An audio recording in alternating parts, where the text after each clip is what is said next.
everyone, and thank you for joining me on the GSMC Football Podcast, brought to you by the GSMC Sports Network. As always, we have a great show for you today, and make sure we'll be covering the first topic. We're going to be talking about Aaron Rodgers and all of his drama that's going on around him. And we also got some season outlooks that we're going to take a look at later on in the show. Make sure you do stick around for later in the show, and I'm going to be giving you my final record prediction for both of the teams that we look at, and we're also going to go through some of the more head-scratching free agency signings to this point. So stick around for that.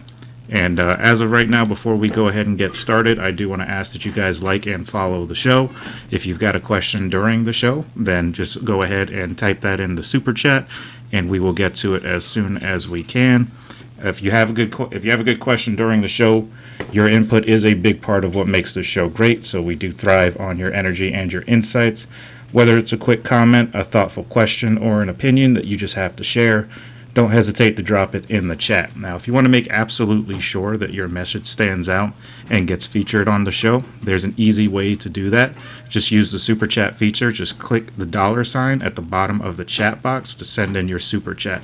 This guarantees that your message gets on the air, and it's also a fantastic way to support our channel. So we really rely on your support to keep bringing you the sports content you love, and we appreciate every single bit of it. So go ahead, let us know what you're thinking, hit that super chat button, and let's keep this show as interactive and exciting as possible. And if you prefer, you can also go to GSMCsports.net to tip, donate, and leave a comment or a question there. We couldn't do what we do without your amazing support, and we're also so thankful to have you as part of our community. So once again, that link is GSMCpodcast.net. All right, so what we're going to be getting into first today is obviously a lot of things are going on about Aaron Rodgers. We haven't heard too much of anything as of right now. And I just wanted to kind of take a few minutes here at the beginning of the show just to kind of get this out of the way in regards to the Steelers and their situation with Aaron Rodgers. And I personally, of course, I've said this plenty of times as we've talked on this show, but I believe the Steelers should say no to Aaron Rodgers. And there's a lot of reasons why. Firstly, the main issue here is this doesn't do anything for the Steelers in terms of wanting them to build something or build for the future or something like that. This type of signing, if they were to do it, just doesn't really help that matters, because you're looking at what they have right now. They had Mason Rudolph. They just signed him actually yesterday to possibly be the backup. We're not sure just yet. That seems to be kind of up in the air right now with all the Aaron Rodgers stuff. My personal opinion, what I feel that the Steelers should do is they should stick with Mason Rudolph, let him be the number one quarterback, and just draft the guy. That's kind of where I'm at right now with that. Just draft the guy, let him sit behind Aaron Rodgers, and just see not Aaron Rodgers, excuse me, let him sit behind Mason Rudolph, and just let him, learn. Whether that's Jackson Dart, or I've even heard Shedeur Sanders at some points that he could possibly fall to 21. Don't know if he will or not. Only time will tell. But get one of those guys, have them sit behind Mason Rudolph. Let Mason take control of the team. He has familiarity with Pittsburgh. He's been there before. He spent most of his career in Pittsburgh before he spent a year in Tennessee last year. So he was always that guy on the Steelers roster that they drafted him in the third round several years ago, and with the intent that he was going to be the heir to Ben Roethlisberger, and that just never really panned out. They never really got a chance to give him a chance because Ben Roethlisberger stayed too long. He should have retired a couple years earlier than he did, and that kind of ended up messing up Mason Rudolph's timeline, and he did get a couple of chances to start, but, he was kind of just thrown in there a lot of the times with injuries to Ben Roethlisberger. He never really got a true shot. And what really should have happened is when Ben Roethlisberger retired, instead of the Steelers going after Kenny Pickett in the draft, what they should have done is they should have just kept Mason Rudolph, let him be the starter, and then, you build around him. And if you have to take another quarterback in the next draft, then you do that.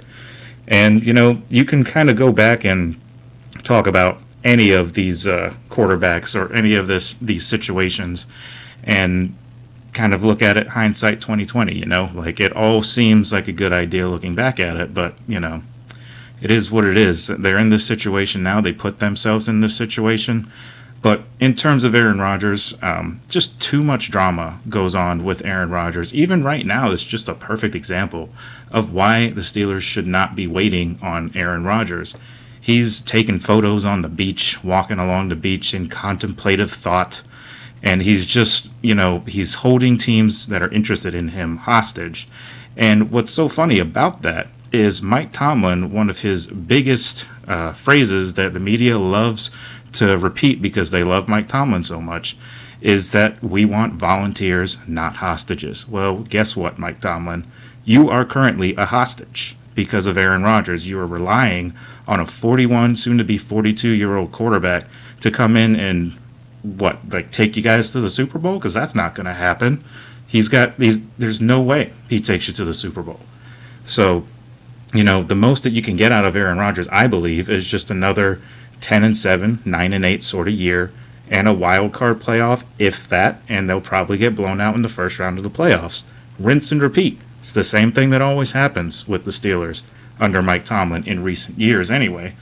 So cut your losses at this point, if he is not willing to give you an answer yet, then why are you waiting on him? He's from the reports that I saw anyway, he's asking for 2 years, $90 million. If that is true, that's an insane amount of money to pay a 42-year-old quarterback. A 42-year-old quarterback who cannot move, which is another, detriment as to why you should not sign Aaron Rodgers, because they said themselves that after the season, once they had their end-of-season press conference, Mike Tomlin and Art Rooney and Omar Khan, all the bigwigs, they all emphasized the need for a mobile quarterback. So if you have the need for a mobile quarterback, you had Justin Fields right in the palm of your hand. And instead of signing him because you don't want to pay more than $40 million on a 2-year deal like the Jets did, you let him go to the Jets. But now you want to pay 2 years, $90 million to Aaron Rodgers, who's almost 20 years older than him? It just doesn't make any sense at all. And it doesn't do anything for your franchise other than just keep them in the same perpetual state of just treading water. Never moving up, never moving down. You're just right there, right in the middle every single year, and that doesn't do anything, and I get a lot of pushback whenever I talk about the Steelers need to rebuild, because a lot of people think that I'm just a spoiled Steelers fan. And, maybe I am. I don't know. But the way I see it is I would much rather have a team that has a chance to draft higher so that they can get their franchise quarterback and actually build around that franchise quarterback, rather than going 9-8, 10-7 every single year, getting into the playoffs, playing a team that they're completely outmatched against, and getting absolutely blown out, and the games are over by halftime. And that's another detriment to Mike Tomlin. And I'm not trying to make this whole segment about anti-Mike Tomlin, but a lot of it has to do with Mike Tomlin, because he is the head coach, and he is the one that's in charge for the most part of just about everything, Art Rooney, he handles all the business sides of everything, but when it comes to football, this is Mike Tomlin's team. And he has not shown that he can develop a quarterback, and that is another issue, because he's spent his entire career with Ben Roethlisberger as his quarterback, so he's never really had to worry about developing a quarterback, because he's had a Hall of Famer at his disposal each and every year. So why would you try and learn to develop a quarterback when you've got that? So, that's a big thing that not a lot of people talk about in the media, because they're all enamored with, how well he speaks and how intelligent he is and how much of a leader he is. And he is a leader, I'll give him that. You don't get to 18 seasons in the NFL as a head coach without being somewhat good at your job. So I give him credit for that, for being able to get the most out of teams that are not necessarily great rosters. But he is also, at the same time, wasted a ton of talent on that team over the years. Take a look at the Killer Bee era. The Killer Bee era that had Antonio Brown, Martavis Bryant, Le'Veon Bell, and Ben Roethlisberger all in their prime. And they end up going to the playoffs, and in the very first round of the playoffs, they get basically blown out by Jacksonville and Blake Bortles.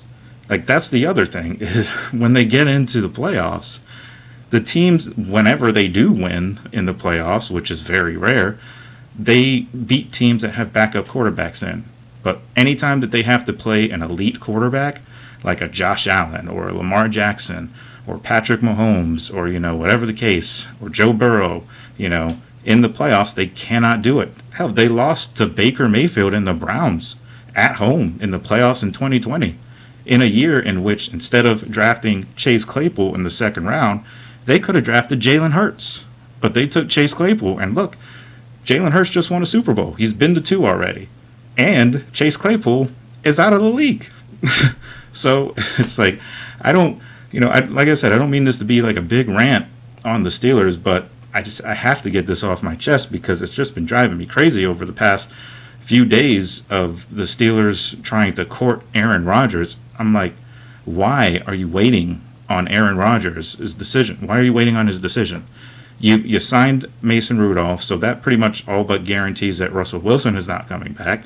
So at this point, if Aaron Rodgers is, just twiddling his thumbs, walking on the beach, contemplating life, you need to move on. You still got moves to make in this offseason. You can't afford to just keep waiting on a 42-year-old quarterback to tell you he wants to play for you. The way I see it is that if he wanted to play for the Steelers, he would tell you, and then we would move on. But that's just not Aaron Rodgers. Aaron Rodgers loves the attention. That's why he's going to drag this out for as long as possible. I don't expect to hear anything about Aaron Rodgers until probably several weeks from now, when we get closer to the draft, or maybe even after the draft. Then Rodgers will finally make his decision, and then it'll be too late because the draft will come. You can't wait that long because you gotta do something in the draft. You don't know if you're going to need to draft a quarterback. You do, but in the Steelers' mindset, you don't know if you need to draft a quarterback because you're waiting on this old guy to give you an answer. So there's so many other reasons why the Steelers should say no to Aaron Rodgers. And I don't have enough time to cover it in one segment, but, the other issue is you just signed DK Metcalf, and you have George Pickens on the roster. Those are two pretty, high personalities, to put it lightly. So then you want to throw Aaron Rodgers in there, who just has drama everywhere he goes. It's just a recipe for disaster. You're not going to be successful like that. I guess if there is only one saving grace about possibly signing Aaron Rodgers, is I think he is more likely to have a year in which he had with the Jets, in which they ended up firing a bunch of people. I'm not saying the Steelers will fire anybody because that's just not their thing. But you can have a lot of drama like the Jets did and end up, being worse off than you were before. And the other thing, too, just real quick before we move on, is Aaron Rodgers is a totally different quarterback than the offense that you're trying to run. Arthur Smith is a run-heavy offense. Aaron Rodgers likes to throw the ball. He, used to be good at it, at least. He had a decent year last year stats-wise. But you're going to have to change your entire offense up, if you sign Aaron Rodgers. And then he's probably only going to be there 1 year because he's 42. And then the next year when you're bringing in a new quarterback, guess what? You got to change your whole offensive philosophy again. So it just makes no sense. There's a lot of reasons why this doesn't make any sense to sign him. So whether or not they do, only time will tell, I guess. But, so those are just some of my feelings on the Aaron Rodgers situation. Like I said, I can't cover them all in one segment, but, I just kind of had to get that out of the way as the first segment so we can move on to more important matters in the NFL. And so that's what I have to say about that. So stick around. We will be right back. We're going to take a quick break, and we're going to get into our season outlook series. This time we're going to be covering the NFC South, the rest of the NFC South, and it's going to be the Tampa Bay Buccaneers and the Atlanta Falcons, I believe. But so stick with us, and we will be right back. I feel like I'm losing my mind. Is everybody in the world blind?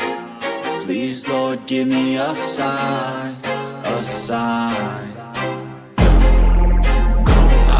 I'm losing my mind. Is everybody in the world blind?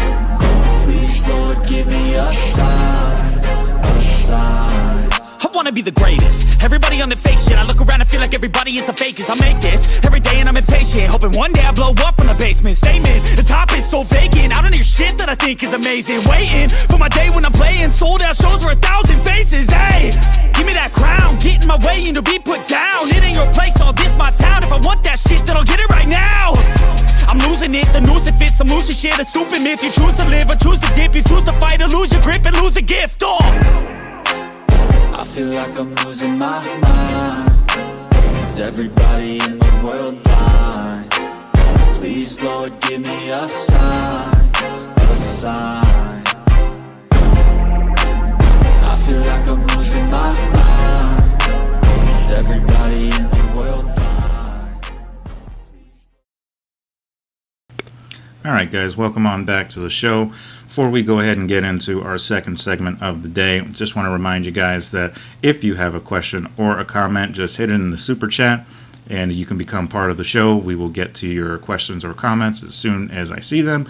And any support or any questions or anything like that, it's always appreciated. So just a reminder, it's GSMCsports.net if you want to tip or donate or just leave a comment or a question. You know, everything is appreciated. So getting into the second segment of the day here, we're going to be going further into our season outlook series, covering the Atlanta Falcons first, and then we've got the Tampa Bay Buccaneers shortly after that. So take a look at what the Atlanta Falcons did last year. Finished 8-9, second in the NFC South. They did sign Kirk Cousins last offseason. That was one of the bigger moves of last offseason, signed him to a massive deal. And then they promptly drafted a quarterback in the first round with the 8th pick in Michael Penix. So that was a little bit of, a little strange. Probably would put that on my head-scratching deals of last season, as we have that segment later today. But, didn't really make sense why they did that, But maybe in their minds they figured Kirk Cousins is coming off of his Achilles injury, so maybe he's not 100% ready yet, so we're going to get a little bit of insurance just in case. And, obviously Kirk Cousins is, a little bit up there in age, so why not get your guy that's going to be your future when you have the chance to? So I get that part. Just didn't make sense why they gave Kirk Cousins all that money if they're just going to draft a quarterback first round anyway. But regardless, Penix ended up playing in 5 games total. He started the final few games. He did show some flashes of potential. He did have some solid games overall. Not the best situation for him to be in, kind of thrown in a little bit there. But, he still showed that they should have better quarterback play this year, from what we saw from Michael Penix in the few games that we saw him in. Seems like they should be better, at least. Whether or not they'll be good enough to, get into the playoffs, that's a whole other story. They do play in the NFC South, which is a very topsy-turvy, up-and-down sort of division. There's not necessarily one team in that division that's just, lights out, like prime contender. You could probably make the argument for the Buccaneers a little bit, but I would say they're kind of just a playoff team and not really much of a threat in the NFC. For example, I couldn't see them going in and beating the Eagles, in Philly in the playoffs. So, and that's going to be the team you're most likely going to have to get through, them and Detroit. And Detroit, of course, with their offensive firepower, it's never easy, for them, or for any team that faces them, rather. But if you take a look at Kirk Cousins' numbers, he had just over 3,500 yards passing. He had 18 touchdowns, but he had 16 interceptions. That was tied for the most in the league, tied with none other than the guy we're going to be talking about in the next segment, and that's Baker Mayfield. The only difference between those two stats is Baker Mayfield also had 40-plus touchdowns. So those 16 interceptions don't necessarily look all that bad compared to 40-plus touchdowns. But Kirk Cousins, 18 touchdowns, 16 interceptions, that's just not going to get it done, even in the NFC South. It's not going to get it done. And it sure didn't, because they did have a lead in the division, despite the fact that they were inconsistent all year. They had a lead in the division towards the end of the year, but they were unable to close the deal, and the Buccaneers took over the lead and ended up winning the division in that particular year. But statistically, if we're just looking at straight up stats here, the offense was top half of the league in every category, which is kind of surprising considering how inconsistent they were last year. But offensively, they were pretty solid overall. If you take a look at just the stats, they were middle of the road in terms of points per game. They were about 13 in points per game. They were 6th in total yards per game with 369.8 total yards per game. 5th in passing with just under 240 yards passing per game. And they were also 10th in rushing with just over 130 yards per game. So they did have some pretty decent, games, or at least stats-wise anyway.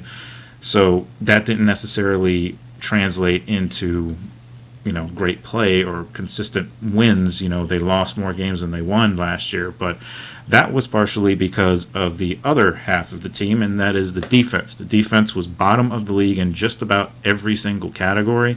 They were about middle of the pack in against the run and in interceptions made, but the rest of the stats, 31st in the NFL in sacks with 31 sacks, 22nd in passing yards per game with just under 224 yards passing, and then they were 23 in total yards allowed per game.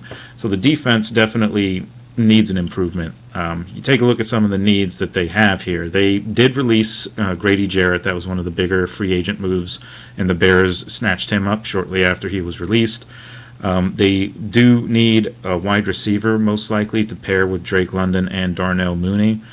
Drake London is a solid receiver. Darnell Mooney has his moments too, but they don't really have a big guy that's going to really scare you, like a stretch the field sort of guy. Like both of those guys, London and Mooney, they're solid receivers, reliable catchers and all that, but they don't really have a deep threat right now. And you could say Drake London could grow into that because he is still young and he still has talent, so there's a possibility there, but they need to upgrade that wide receiver room as well. They're still pretty solid at tight end with Kyle Pitts. I know a lot of people kind of are underwhelmed with Kyle Pitts at times because he doesn't get in the end zone a whole lot, but he still is a talented tight end. I've just felt like they have not really used him in the right way since he came to Atlanta. I mean, when he was at Florida, and I'm a Florida Gator fan, so I followed him, when he was at the Gators, but when he was in Florida, they were getting the ball to him a lot, putting him in better positions and all that. I mean, I know college and NFL are totally different monsters, so, different set of circumstances. I get all of that, but that is a guy that you can send out as a pseudo wide receiver and go out and have like deep passes, deep routes, stretch the field a little bit with Kyle Pitts, because if you look at his frame, he's a massive tight end, so he's a mismatch on just about anybody on the field. So, why they don't use him more, I just will never really understand that. Obviously, like I said, they got rid of Grady Jarrett, but they did sign a defensive end. That was Leonard Floyd. He was released by the 49ers, and the Falcons ended up scooping him up in free agency. So that adds a little bit of depth, a little bit of veteran depth at the position there. They still do need help on the defensive line. There's a couple of guys that are still out there in free agency. You could go Calais Campbell. He's an older veteran defensive lineman, but at the very least, you can have him come in and he would be a good locker room guy, a good veteran presence to, coach up whoever it is that you decide to bring in via the draft or, whatever the case. You could also see them going for former Giants edge rusher Azeez Ojulari. He's about 25, 26 years old, so he's still really young, and you could probably get him for a decent value. And he's not going to, blow your hair back or anything like that, but he would be a solid, piece that has NFL experience and starting experience. So, that could be a particular need that they, address in that regard. Also, Zadarius Smith is still available, too. He was just released by the Lions. He's another good edge rusher. Obviously started in Green Bay, was in Detroit for a couple years there, was in Cleveland, I believe, too, for about a year. But he was just released by the Lions, so maybe they could go after him, or maybe they go defensive line in a very deep defensive line draft class. So only time will tell in terms of that. They also do need some corner help. They are most likely losing Justin Simmons to free agency. I could see them maybe going Jahdae Barron in the first round out of Texas if he's still available when they pick. That's a possibility. Asante Samuel Jr. is also still available as a free agent, and I don't think he's getting enough recognition because he is a talented young defensive back. So they could absolutely go after someone like that. I could see, as far as tight end is concerned, I could see them going day 2 draft tight end. I know Colston Loveland has been linked to a number of teams. I don't know if he falls to the second round. Maybe he does, because it tends to be in the draft, like not a lot of teams draft tight ends in the first round. It's just kind of the way it goes. You might see a couple here and there if they're like really highly touted, like say Tyler Warren out of Penn State. He's most likely going to be gone before the Falcons pick, but they could go day 2, maybe get Colston Loveland, out of Michigan. So that's a possibility. I could see them going. But a couple other wide receivers, because we were talking a little bit about how they need a wide receiver to pair with Drake London and Darnell Mooney. Now, if you want to roll out those two as your 1-2 wide receivers, you could go get a guy like Amari Cooper for wide receiver depth, because he's a good character guy. He's not going to ruffle any feathers, and he's a solid receiver. He's a little bit older, but he's still pretty solid, overall. I wouldn't go after a guy like Stephon Diggs just because of his, personality. I feel like would kind of clash with a young quarterback, because Stephon Diggs tends to get a little upset whenever he doesn't get the ball thrown to him enough. And if you sign Stephon Diggs, he's most likely not going to be your number 1 receiver. So that could cause a little bit of friction there. I don't think you would really want to go there that way. I would say Cooper Kupp, but he was actually just snatched up by Seattle. That news broke just before I got on the show here. So he's gone. He's off the board, and that helps Seattle, and that kind of changes some of the things I'm going to talk about in the final segment. But Amari Cooper, I could see maybe a pretty good depth piece. He would be really cheap, too, so that would be a good move for them. As far as what I think their record might be at the end of all of this, I could see them. They were 8-9 this year. That division that they're in, like I said, is very up and down, so it's kind of hard to really predict who's going to go where and who's going to finish where. But I could see maybe they go, I'd say maybe 9-8, possibly, just about 1 win better under Michael Penix, because I don't think they're starting Kirk Cousins, and it doesn't seem like they're going to release him either, just because, that's a lot of dead cap money that they would have to eat, essentially, to get rid of him. And I don't see anybody trading for Kirk Cousins simply because of that contract, unless they could come to some sort of agreement where the Falcons would be paying most of his salary, at least in the first year, or something like that. Maybe that could be a way that they, find a way to just make that deal happen so they can get him off their books, at least, for the time being. There's a number of teams out there that still need quarterbacks. So the team right behind me, they need a quarterback. Not saying that they should go get Kirk Cousins, because that would be way too much money, So, but he's an option, and nobody's really talking about him. And I don't think the Falcons are willing to trade him either. I think I heard that somewhere too, that they weren't planning on trading him, or at least weren't planning on releasing him. So we'll see what happens with the Falcons. But like I said, 9-8, and that could even be enough to win a division. In this division, you just never know. With a division that has the likes of the Falcons, the Panthers, the Saints, and the Buccaneers are probably the best team in that division based on last year's numbers and all that.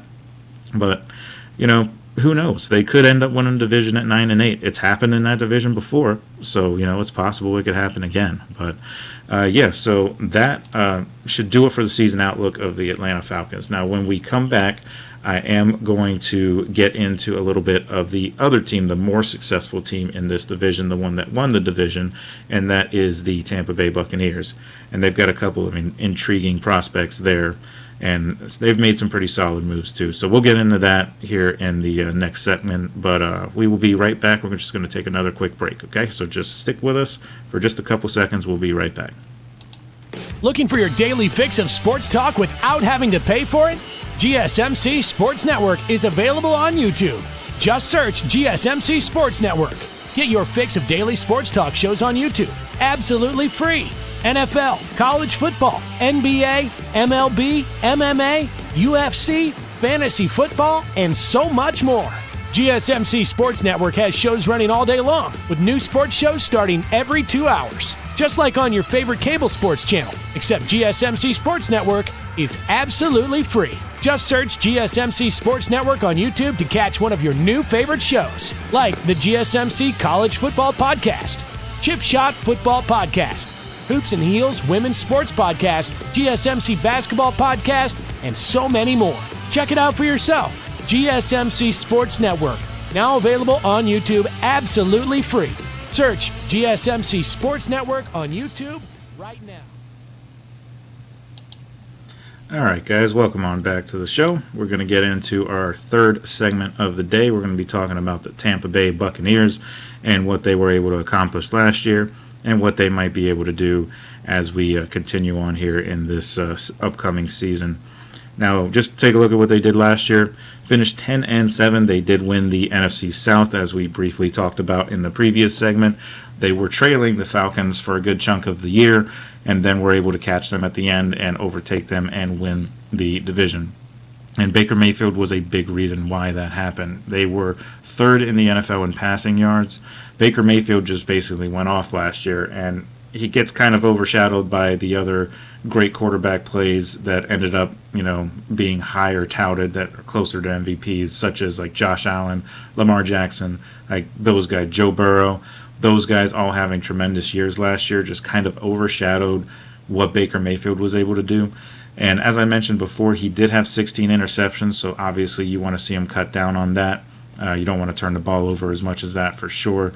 But it did definitely help that he ended up having about 4,500 yards passing and 41 touchdowns overall. So he was very, very good last year.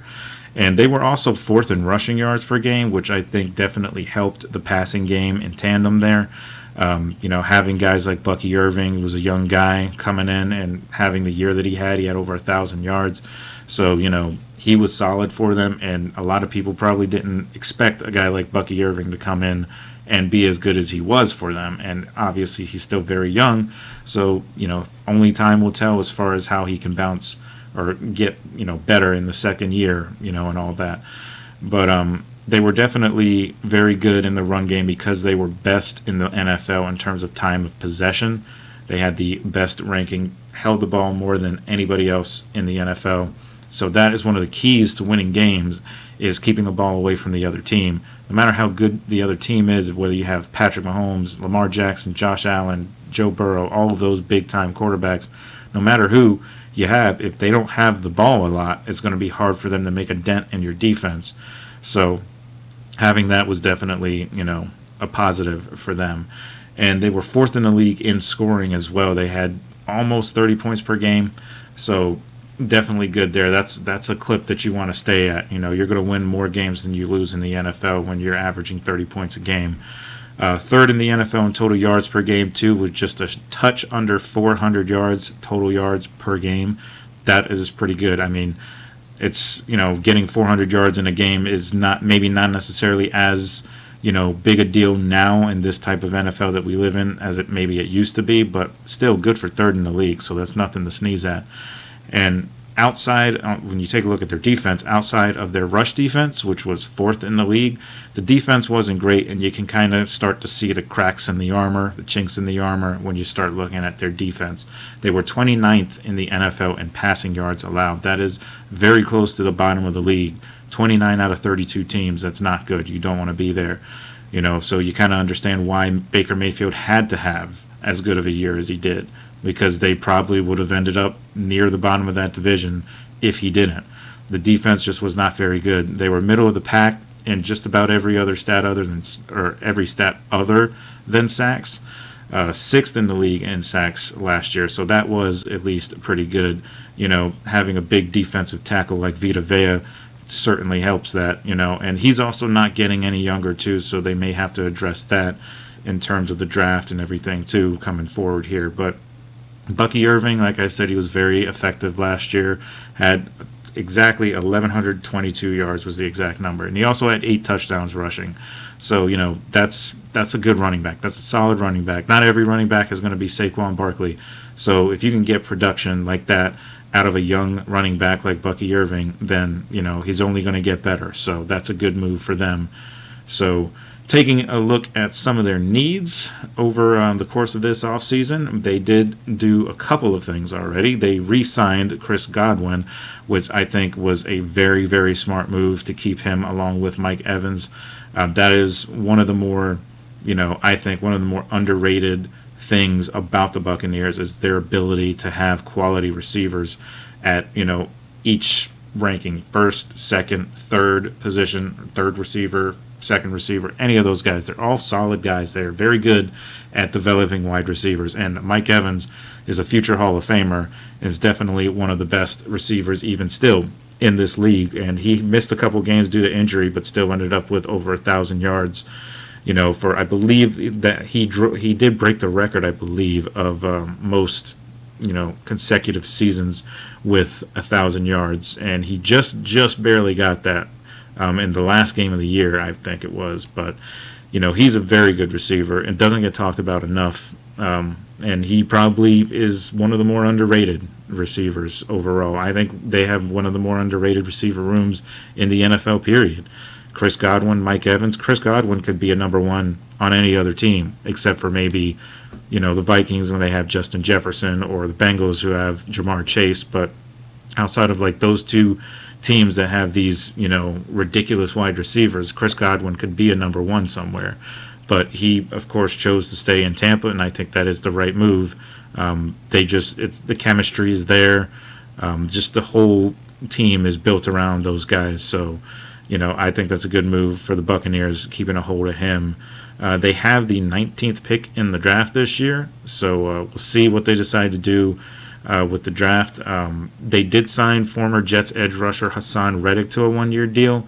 They do need some edge rush help, so that definitely helped them getting him. But I do think that they could still go defensive line in the draft because, like I said, they also have Vita Vea on that line. But, he's getting up there in age. He's still, a mammoth defensive tackle who can plug the holes and all that. But, you're going to need to get some younger blood in there, to take over whenever Vita Vea decides to hang him up or if he moves on or, whatever the case. But right now, that's what I would see them possibly doing. They do also need safety help, so that's a possibility. There's a couple of guys out there.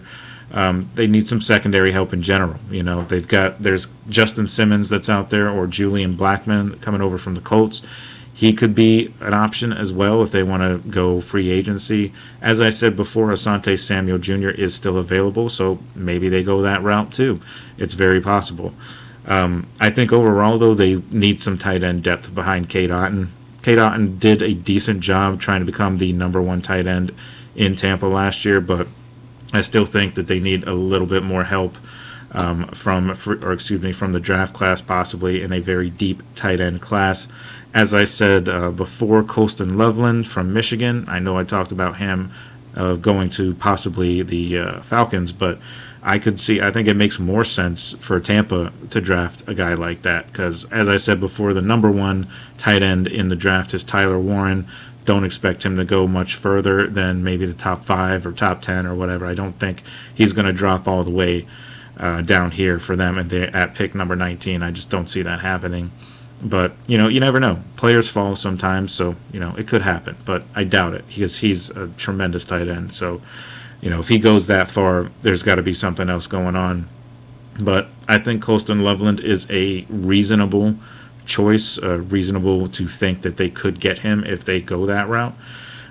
He's a solid tight end from Michigan. So we'll get into more mock drafts and stuff here in the next segment and all that. But, I could see them going tight end. I could see them going defensive line, tons of guys that are out there. You don't necessarily have to go first round in this year's defensive line class. You could get a guy on day 2, and he could end up being, a starter for you almost immediately, if not immediately.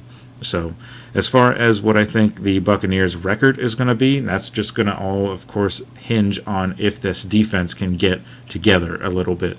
Because the offense is there, I think. I think they have all the pieces there to continue to be a very good offense. But that defense, that's the one that needs some help there. So I could see them going defense. If they can shore up that defense a little bit, I could think that they could probably get to maybe 11 or 12 wins with the quality of the offense that they have. And there's still moves that they can still make in free agency too. Just because all of the hot takes and all the news and all that has kind of died down a little bit, which is kind of the reason why I didn't have a free agency segment at the beginning like I have in the past couple of shows.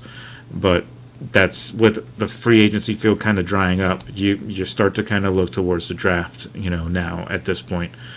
So I think the Buccaneers could absolutely get to about 12 wins. I have them pick to win the division again next year, unless something crazy happens, or unless maybe Michael Penix comes out and he's like the next coming of Jaden Daniels or CJ Stroud or something like that when CJ was a rookie. But because Michael Penix, he's not technically a rookie this year, but this will be his first full season as a starter, so essentially he is a rookie, in my opinion. But I could still see them going 12 wins, 12-5. That's kind of where I have them at right now. That could change, like I said, but Baker Mayfield leading the charge, and Mike Evans and those guys, Bucky Irving, solid offensive line. That could absolutely, if they can just shore up that defense, that's the biggest thing, It's just shore up, especially the pass defense. That pass defense was a train wreck last year. Not quite as bad as, say, like the Bengals. The Bengals had a very, very bad defense last year, but they were still pretty close to the bottom of the league in pass defense. So shore up that pass defense for sure. The rush defense is still pretty solid. So it's the back end that needs to be fixed. So they can fix that this offseason. I could see them being very competitive in the NFC. And in the NFC, the great thing about the NFC is you don't have to go through that gauntlet of quarterbacks like you do in the AFC. Sure, you have Jalen Hurts, who is probably the best quarterback in the NFC for sure. And then you've got Jared Goff from Detroit. And we don't know what we're going to get out of J.J. McCarthy, assuming he starts, assuming he's ready. So you're just taking a look at just some of the, players or some of the teams that were in the playoffs last year. The Commanders with Jaden Daniels, that's always a possibility that they could, be a tough team to try and beat.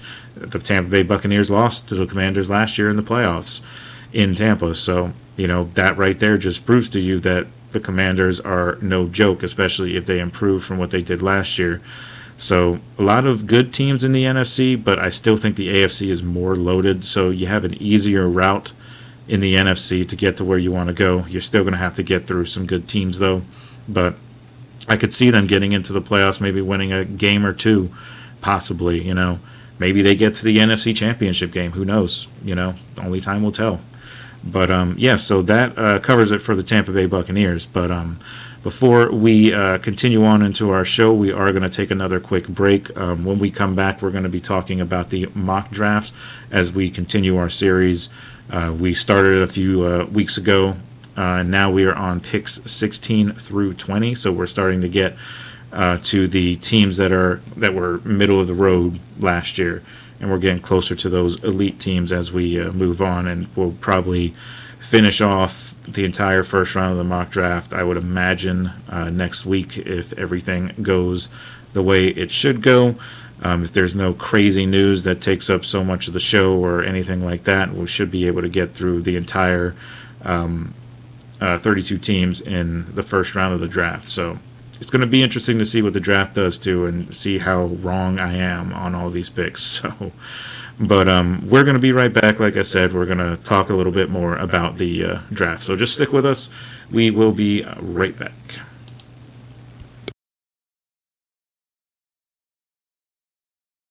For the best and latest podcasts available anywhere, go to the podcast app on your cell phone and type in GSMC to access free content-rich podcasts on health and wellness, book reviews, sports, entertainment, relationships, social media, movies, technology, finance, and even weird news. Subscribe and download the GSMC Podcast Network's family of shows, available everywhere podcasts are found.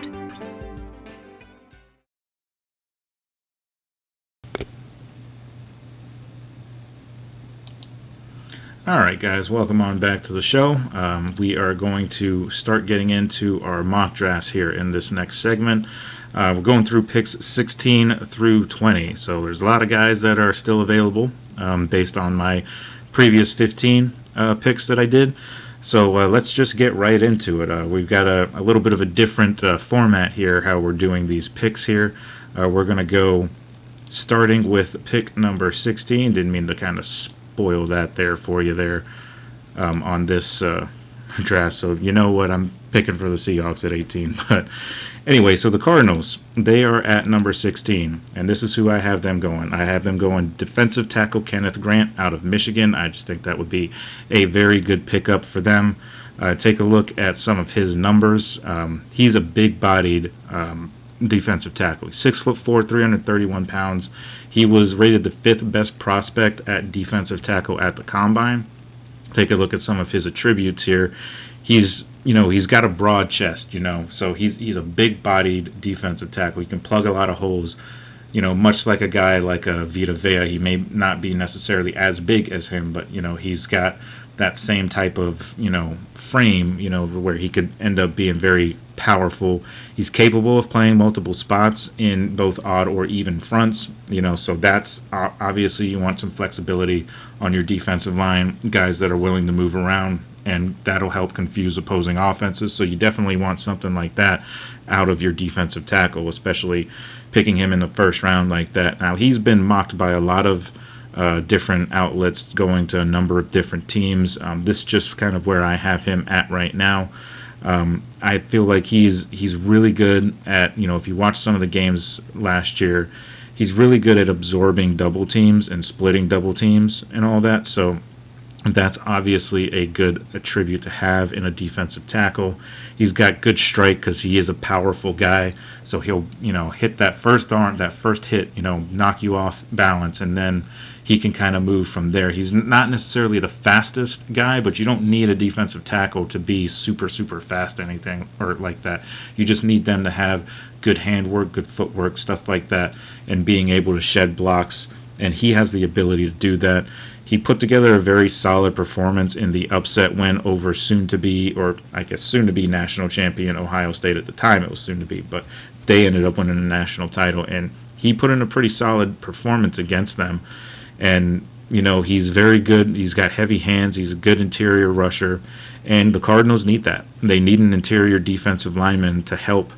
So this definitely addresses a big need for them. So I think just everything about it is a solid pickup for the Cardinals. If, of course, he's available. This is all predicated on the fact that he will be available. All of these picks, really, except for maybe the exception of the very first pick of the draft, of course. But, these guys may not be available, these ones that I'm picking. So it's possible. He's that good of a defensive tackle that he could go earlier than that.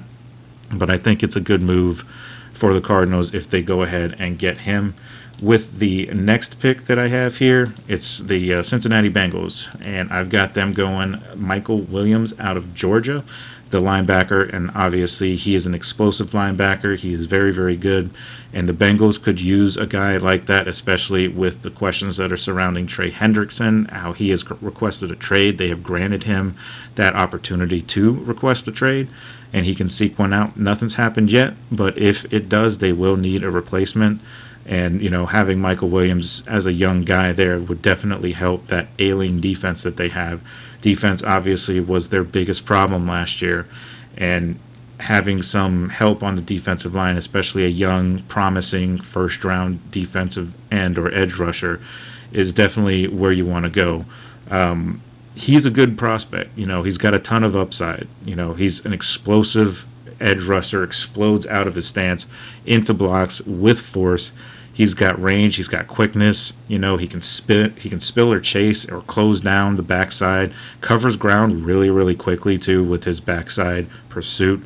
More than 30% of his career tackles resulted in a loss, so that's a pretty high number too, so that's obviously very good. And of course he played on a Georgia defense that was pretty solid, maybe not as great as they were when they were winning the national champion, a couple of years ago or whatever it was, but he's still a part of that strong defense, and Georgia has had a strong defense for a number of years under Kirby Smart, the head coach. He's got quality get-off, too. Like I said, he's explosive. He can get off the ball really, really quickly and be in your backfield in a matter of minutes. So that's definitely a guy that you want on your team. I think that's a solid pickup if they decide to go that direction. he's also got good change of direction and closing bursts. Because of his speed, how fast he is, he can close down on quarterbacks very quickly, and it was one of the things that he did very well at Georgia.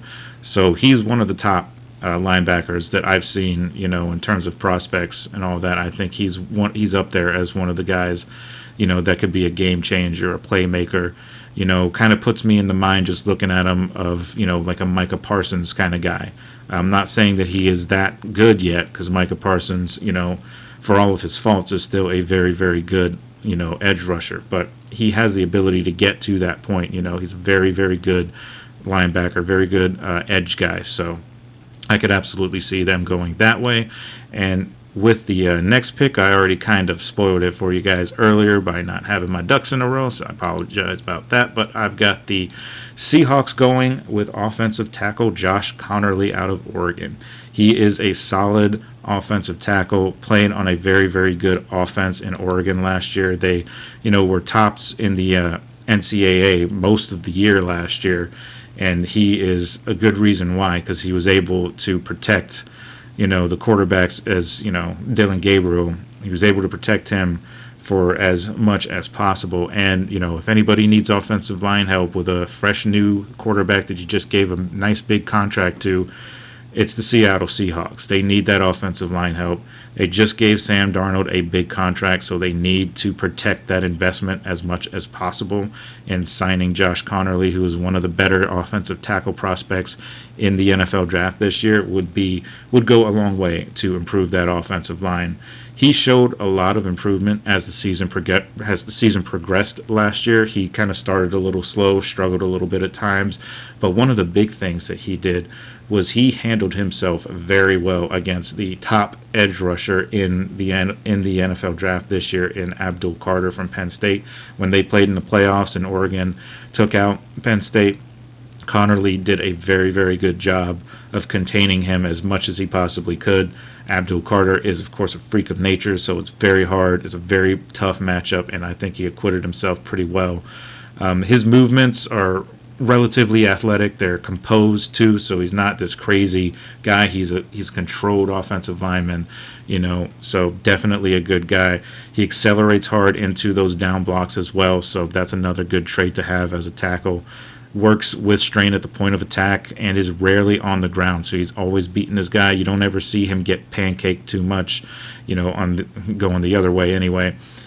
So that's definitely something that you want to look at. And you could make the argument that he played in the Pac-12, and maybe their defenses that he's going up against are not necessarily like Big Ten defenses or SEC defenses, but he did play a Big Ten defense in the playoff game against Penn State and handled himself pretty well, like I said before. So that is a solid pickup if the Seahawks are able to get him. So I could see them going that way. And like I said, all of these are just kind of predicated on the fact that these guys may or may not be there. So we'll just have to kind of wait and see in that regard. But moving on to our number 19 pick in the draft, I've got, I've got the Tampa Bay Buccaneers, and I've got them going linebacker Jihad Campbell from Alabama. And that goes without saying, when you play in Alabama, and you're a linebacker, you better be good at your job. And Campbell was absolutely one of those guys. He is a freak athletically. He was amongst the top 5 edge rushers at the combine, ran a crazy 4.5 40. So he's explosive. He's first team All-SEC last year. He led the team. He had 117 tackles and 5 sacks. Also had 11.5 tackles for loss. He tied for the team lead with 2 forced fumbles also. He also had an interception and 2 pass breakups as well. He started all 13 games, so he is reliable health-wise. His pursuit speed just allows that sideline-to-sideline workspace that he's so good at. He breaks down and mirrors backs as an open field tackler. He's a very good open field tackler. Definitely something that you want. And I know we talked about the Buccaneers defense a little bit in that previous segment and how they need to shore up that defense. And this guy right here goes a long way into you shoring up that defense, because he has that burst. He has that workaround ability. He can threaten as a rusher. He's a great open field tackler. Gains depth quickly from zone and can cover running backs too. That's a big part of being a linebacker, especially in Alabama. You want to be able to cover the running backs, because there's so many offenses They like to have those running backs come trailing out, or, little dump off passes or little screen passes, and he was very good at stopping those kind of plays. He's got good, quick read and react time. He can challenge the passing lane if he can read the eyes of the quarterback, get into that passing lane, and he can be very effective that way, and he was at Alabama as well. So I could absolutely see the Buccaneers going there. I think they would get very good value out of him by picking him at number 19. So that would be a solid pickup for them. Moving on to our final one of this segment, we're going to be talking about the Denver Broncos, and I have them going wide receiver. I got Luther Burden III out of Missouri. He is another wide receiver that is very, very talented, and something that the Broncos do need to, kind of pair with Courtland Sutton. Courtland Sutton obviously is the deep threat guy. He can make tremendous catches, but Luther Burden is no slouch when it comes to that too. A lot of early comparisons when I've kind of went through the research and looked at everything, a lot of people are comparing him to Garrett Wilson from the Jets, and we all know how good Garrett Wilson is. You see some of the catches he made, especially that one catch that they just kind of called like the Jordan brand catch because of how he made it. That catch was ridiculous, one of the best catches in the NFL last year. So I'm not saying Luther Burden can go out and make a ridiculous catch like that, because that's extremely difficult to do, but he's got that type of ability though. He's got early acceleration. He can bypass defenders. He's got that top end speed that you want to stay ahead. He ran a 4.41 40-yard dash, so that right there shows you how fast he is. He was the 3rd ranked receiver at the combine too. So definitely a guy that you would want on your team. Had 61 catches last year, 676 yards, and had 6 touchdowns. Played in 12 games and had 10 starts. So, obviously he's a very, very good guy. He had 9 carries too. He ran the ball. That's the other thing, is that he's very versatile when it comes to that. He can run those little jet sweeps and those wide receiver, sweeping plays or drags, or, he can run all of those kind of plays. He had 115 yards rushing on 9 carries and 2 touchdowns. So obviously he is good in terms of that. So it would be a good pair to have with Courtland Sutton. He's got that, ability to, run very good routes. He's very good at that. He eludes that route redirection, and he maintains his vertical momentum a lot when he runs. He's got that natural playmaking skill, and he's got natural instincts too. He can get to the ball. He's very sure-handed, operates with well-timed hands, strong hands, plucks basically all of those difficult throws out of the air, and he gets it, and he's very, very good at that, very good at catching the ball away from his frame and not right into his body like some receivers tend to do. So he's very, very good at that. He's got great ball skills, great body control. He can make all those difficult catches look really easy. So I think that would be a great job, especially with the Broncos, with their young quarterback in Bo Nix. Having a guy like Luther Burden on the other side of the field opposite Courtland Sutton, I think would be a huge help to Bo Nix's development as a quarterback overall. So I think that's a very, very good move if they decide to go that route. So we'll see. The draft is going to be interesting, how, it all shakes out and everything. There's a lot of really good players available. So we'll just have to see how it all goes. But, so that covers it for my mock draft on those 5 picks there. But as I said, we're going to talk more about that next week on our Monday show as we get into mock draft picks 21 through 25. And there's some interesting teams to talk about there as well. So we'll get into all of that next week, so definitely look forward to that. But before we get into our final segment of the day, we are just going to take one final break. And when we come back, we will get into what I believe is the most head-scratching decisions of free agency. And not just free agency, but trades as well, just of the offseason in general. So just stick with us. We'll be right back.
All right, guys, welcome on back to the final segment of today. It's been a good show so far. I just wanted to talk a little bit about some of the head-scratching free agent decisions. And like I said right before the break there, this isn't necessarily all just free agent signings. This is also teams that have made trades, things like that. Basically, guys that have moved on to teams that they were not on last year.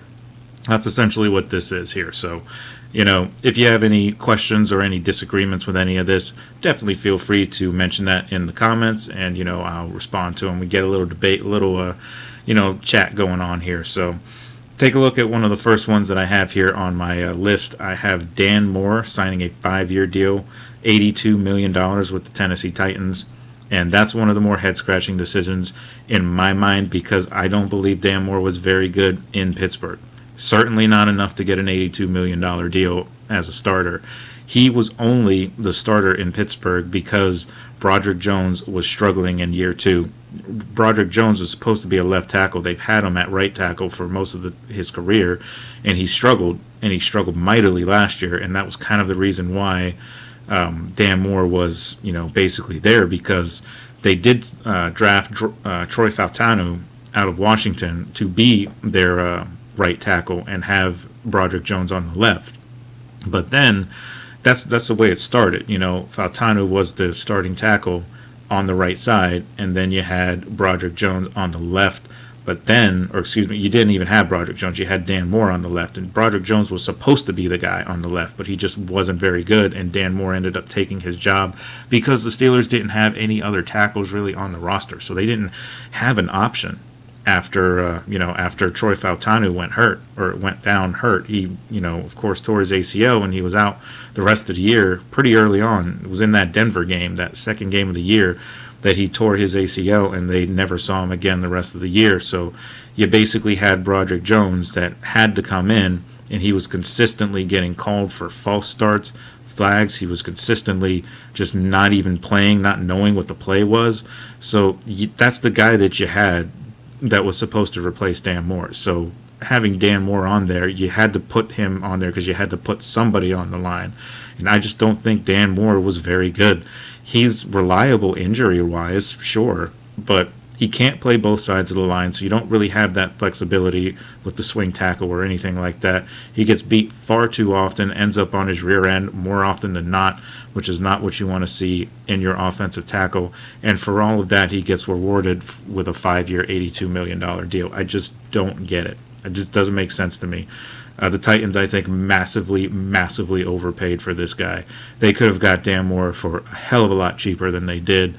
Instead, they decided to sign him to a 5-year, $82 million deal, and I think about 45 or so million of it is guaranteed.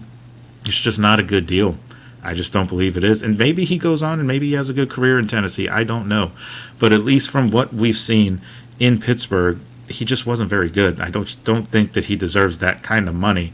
That's like Pro Bowl level tackle money right there, and he is not that. So I don't really get it, but that's the Titans, so that was their decision.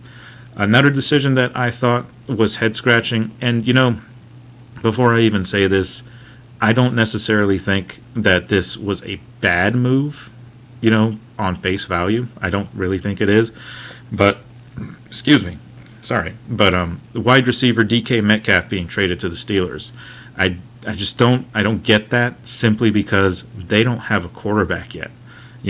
It's great. They needed the help at wide receiver, so, good job there. But why you get a number 1 receiver, which DK Metcalf will be, he will be wide receiver 1, and Pickens will be 2. Whether Pickens likes it or not, that's just the way it's going to be. You don't give $150 million to a guy to come up and be a backup. You just don't. So he's going to be the number 1. But why would you go out and spend that kind of money on a wide receiver 1 when you don't even have a guy that can throw him the ball? It just doesn't make sense to me. And it mainly doesn't make sense as to why DK Metcalf is okay going there. It's like, if I'm a receiver, and obviously money talks, so that's probably a big part of why he decided to go, was the fact that they said that they were going to give him a bag, and they did. 5 years, $150 million, I think is a bit of an overpay overall, but especially with all the other needs that this team needs. But it doesn't make sense, like, why DK would want to go there. If you take away the money aspect of it, and obviously it's hard to take that away because that's a big part of it and probably the main reason why he decided to go. But if you take away the, just for sake of argument, take away the money situation, why would you want to go? If you're a wide receiver and a true competitor like most players are in this league, you want to win championships, right? That's the goal. That's the obvious goal. Why would you go to a place that has so many questions at quarterback and clearly do not have a plan at quarterback and have not had a plan at quarterback for a number of years, which is why they're in the situation that they're in now? So why would you agree to go somewhere like that where you don't even know who's going to throw you the ball? For all you know, they could re-sign, some other guy. They could go get Kenny Pickett in the middle of the season or something. And, we've already seen how that worked in Pittsburgh with Kenny Pickett. So, like, with a team that doesn't really throw the ball down the field effectively, why would you go there? Especially when they don't have a quarterback. And then there's talk that they might get Aaron Rodgers, too. Like, if I'm DK Metcalf, I want no parts of Aaron Rodgers. I want to be on a team that has a stable quarterback situation that can actually legitimately contend for a Super Bowl, which the Steelers do not have either of those things. So I don't understand why he went there. I'm glad, like I said, on face value, he's a great receiver. They needed a receiver. It's a good pickup when you just look at that. But when you go into the actual details of this whole contract and of this whole situation, it just doesn't really make much sense.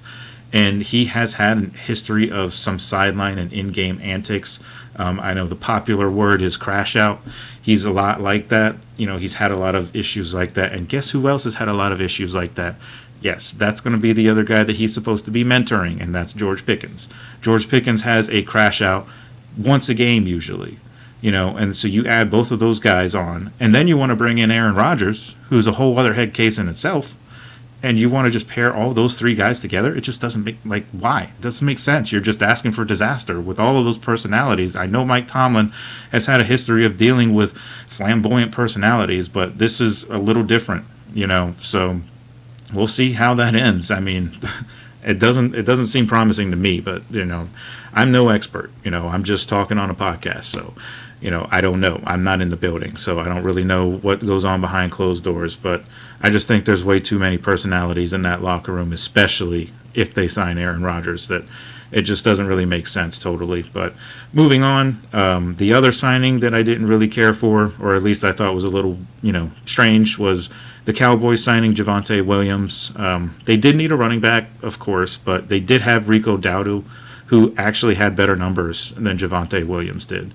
Javonte didn't have a very great year in Denver overall. He, underwhelmed after he had a pretty decent year before that. He kind of underwhelmed, and, that offense struggled a little bit too, so it wasn't just all on Williams, but he wasn't really he was solid, but he wasn't really what they wanted to be, and he's not that game-changing running back that, you want or that the Cowboys need.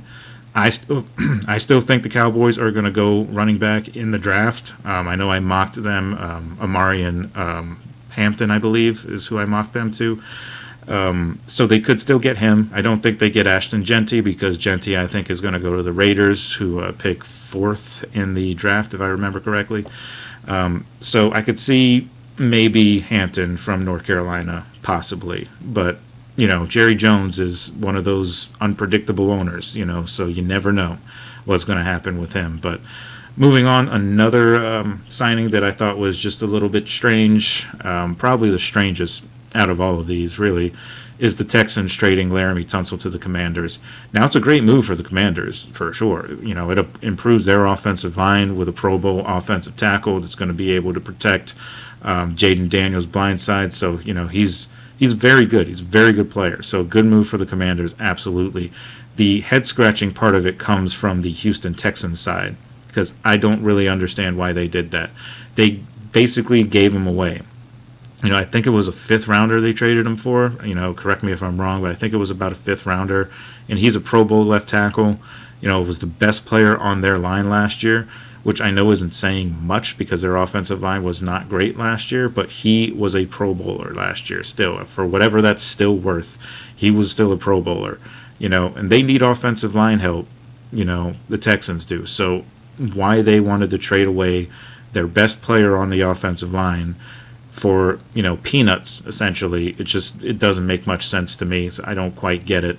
But good for the Commanders. They were able to steal that guy, essentially, and it addresses a need without them having to worry about going into the draft, and they don't really have to commit too much to him, giving away a late round pick to get him. Obviously, they're going to have to sign him to that contract, but, he's a Pro Bowl left tackle.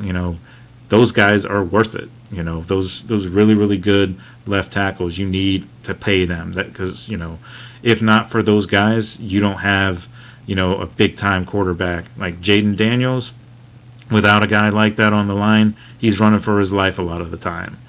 So having him will definitely shore up that offensive line. They still need to make a little bit more moves, but I think that is a great step forward for the Commanders, but head-scratching indeed for the Texans. Now, moving on to the final one that I wanted to talk about here.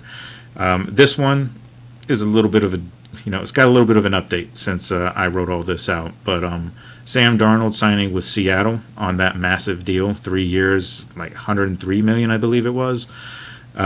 The thing that I didn't understand about that is the amount of money that they gave him was a lot of money, of course, and that's kind of just predicated on how well he did last year in that Minnesota Vikings offense. But that right there is why I think this move doesn't make a whole lot of sense for Seattle, because they got rid of two playmakers in DK Metcalf and Tyler Lockett, and they have Jackson Smith and Jigba currently as really their only weapon. And you're going to go and sign a guy like Sam Darnold, who prior to his time with the Vikings has not shown that he can be successful in an offense that doesn't have completely stacked players on the outside. Like Minnesota, they have the best receiver in the NFL, arguably, in Justin Jefferson. They also have Jordan Addison, who is another very, very good receiver. They also have TJ Hawkinson, a very good tight end. So they have a lot of pieces, and they have a very good run game, which opens up the pass game, and they had a solid offensive line. So obviously Sam Darnold looks great when he plays in that situation. So I just think it's a huge risk giving him that kind of money, especially when you took away two of what would have been his best weapons, and maybe you can make the argument, maybe not so much Tyler Lockett because he hasn't been used as much as he's gotten older, but certainly DK Metcalf, having him there would do nothing but benefit Sam Darnold by having a proven number one receiver, and you still have Jackson Smith and Jigba, who's still a very good receiver, and a young receiver at that. But he's only proven to have success in that 1 year, and that was with a stacked offense. So I just don't really agree, not necessarily with the move in general, but the amount they're paying him for it, I just don't like that. I don't think that he's worth as much as they gave him. He had a good year last year, but I think those last two games of the season last year were more accurate as to what his abilities truly are. When the play breaks down or when he's, getting pressured a lot, he flounders, and he kind of goes back to those New York Jets days where he's seeing ghosts, and you don't want him to see ghosts. You want him to be that Minnesota Vikings quarterback from weeks 1 through 15, and I don't know if you're going to get that because you don't have the right weapons. You don't have the same weapons that the Vikings did. The Vikings were very well coached too, and that's another, aspect of all of this. Not throwing any shade at Mike McDonald over in Seattle, but Kevin O'Connell is a proven head coach. Won Coach of the Year last year. He's a very good head coach and runs that team and that whole offense very, very well. So, he's going away from a situation like that. So I don't really know if I don't think he's going to be as successful as he was in Minnesota. But as I've said with a bunch of other things, only time will tell. So that's going to do it for the show tonight. I do appreciate everybody for joining me today. As I said before, we're going to talk more next week when we go ahead and talk about some more mock draft picks. Maybe there'll be some information on Russell Wilson and Aaron Rodgers. Probably more likely Russell Wilson than Aaron Rodgers, if I'm just being honest. But Again, I do thank you guys for tuning in to the GSMC Football Podcast. We're presented, as always, by GSMC Sports Network. Your support does mean a lot to us, so please remember, before you leave, to subscribe to the show and leave a positive review. It really does make a difference. We also invite you to follow us on all the social medias in Facebook, X, TikTok, and Instagram for more content and updates. Thank you once again, guys, and we will see you guys next time. Little